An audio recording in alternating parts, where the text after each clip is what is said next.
Alléluia. Bien-aimés du Seigneur, je vous salue.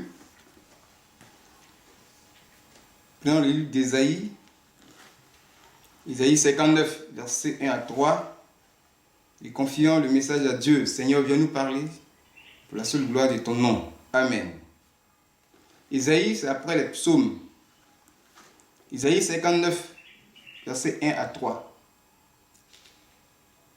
Alors, on a trouvé. Je vais lire.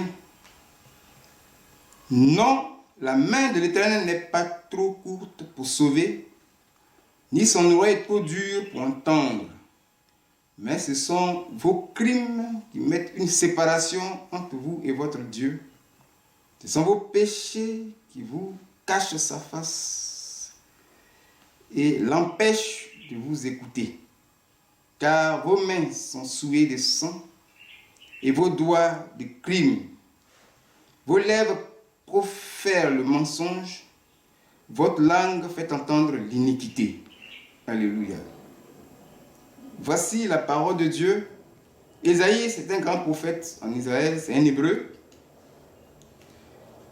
Et voici ce qu'il nous dit.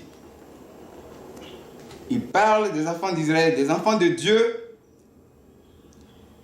Et dans cette parole, il dit que la main de l'Éternel n'est pas trop courte pour sauver. La main de l'Éternel. Donc ici, la main de Dieu nous parle de la puissance de Dieu. Il veut dire que Dieu est tout puissant.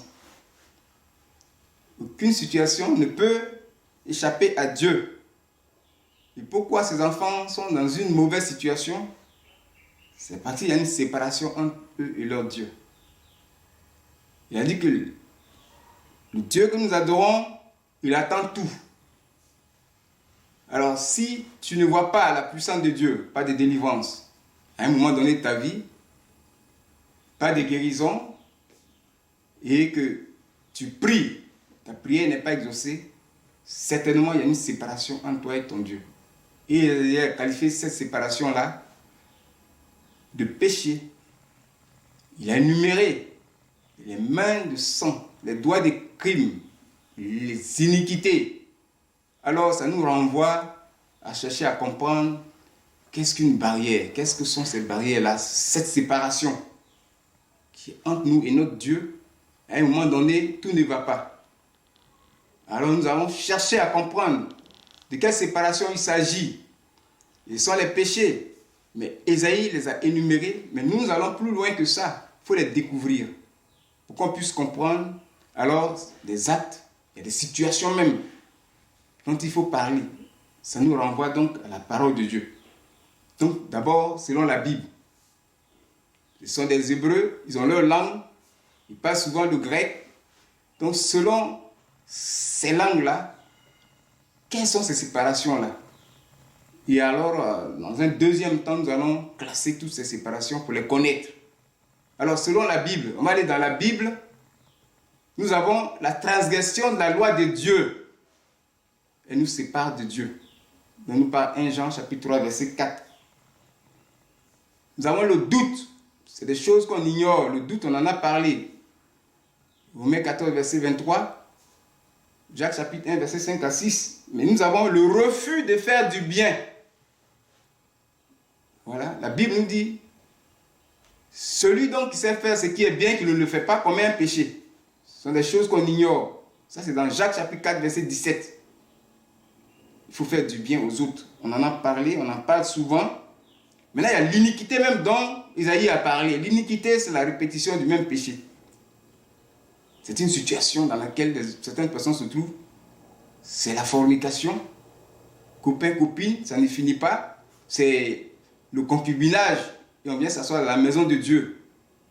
L'iniquité, c'est le péché qui est répété à plusieurs reprises. Ça peut être la consommation de la cigarette, de l'alcool.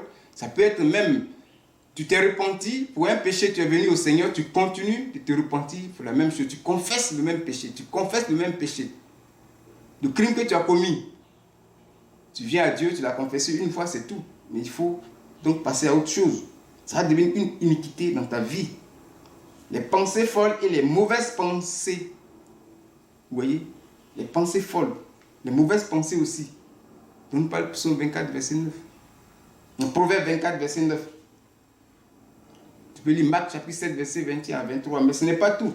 Ésaïe est allé en profondeur. Nous allons continuer à énumérer ces choses pour qu'on puisse les connaître.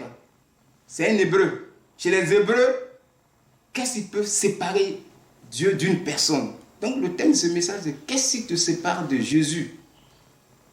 Qu'est-ce qui peut nous séparer de notre Seigneur Jésus? C'est ça que nous sommes en train de parler. Donc il faut être très attentif.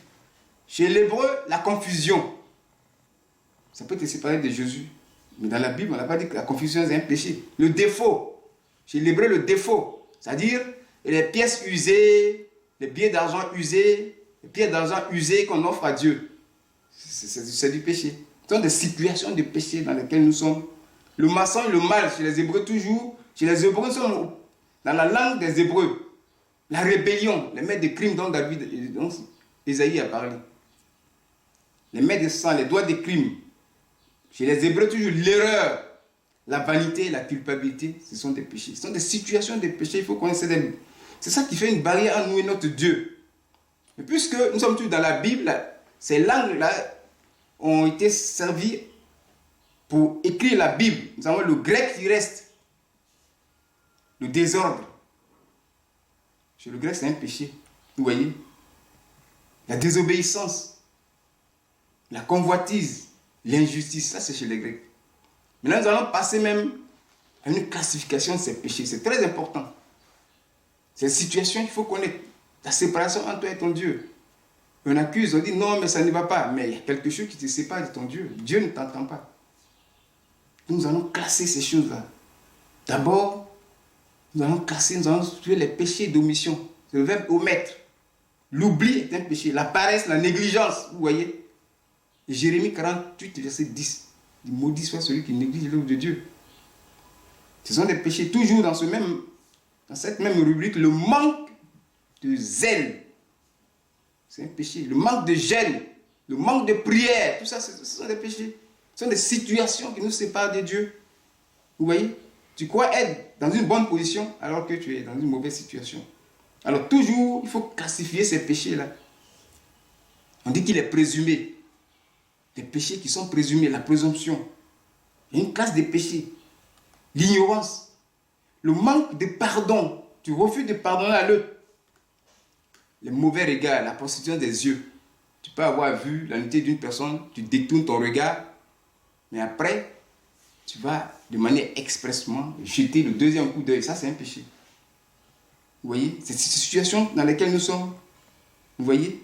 Alors, toutes ces choses-là, l'adultère même spirituel, tu abandonnes ton fiancé, Jésus est notre fiancé, et tu vas avec d'autres dieux. Et ce sont ces choses-là qu'on appelle la séparation entre nous et notre Dieu. Ce n'est pas tout. Pour finir la troisième classe et la dernière classe, pour finir cette parole, il y a le plus important même où se trouve le diable. Il faut le découvrir. Vous voyez? Les œuvres de la chair. Galates chapitre 5, verset 19 à 21. Mais ce n'est pas tout. Il faut découvrir Satan. Nous dit Apocalypse chapitre 13, verset 18. Il dit, c'est ici la sagesse et l'intelligence que celui qui a l'intelligence, voilà, qui calcule le nombre de la bête. C'est le nombre d'un nombre et ce nombre c'est 666. Et ce nombre-là se trouve dans la Bible. Vous voyez, si Dieu lui-même a donné ses caractères, mais l'antéchrist est là. Satan lui-même, il faut arriver à lui pour comprendre cette situation. Dans 2 Timothée, chapitre 3, versets 2 à 5. Là, il y a 18 caractères. Et ça, c'est l'antéchrist qui est là, les caractères de l'antéchrist. 2 Timothée 3, versets 2 à 5. Voilà des situations. Et là, pour calculer ce nombre 666, nous sommes arrivés à Satan lui-même. Tout ce que nous venons de dire, c'est lui qui est l'auteur de ça. Et nous allons le découvrir. Les 18 péchés qui sont cités à ce passage, il faut les classifier à ordre. Les 6 premiers péchés que tu vas trouver représentent le chiffre 6. Et maintenant, du 7e au 12e, au milieu là, c'est le chiffre, le deuxième 6. Mais les derniers 6 péchés, les 18 péchés, c'est le troisième 6. Voici le 666. Voici le diable qui est découvert. Ses caractères sont là. Il faut les lire. Tout ça, c'est des situations qui nous séparent de notre Dieu. Et pour que la gloire de Dieu vienne dans ta vie, cette parole vient t'éclairer. Gloire à Jésus. Vous voyez, ce nombre-là est dans le monde. Vous voyez, dans le monde spirituel, le WWW, 3W. Le W, c'est 24. Donc, les 3W, c'est 666.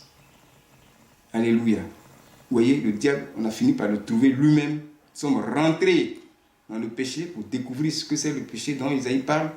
Et cette parole vient pour nous éclairer, pour que nous puissions dominer sur le péché.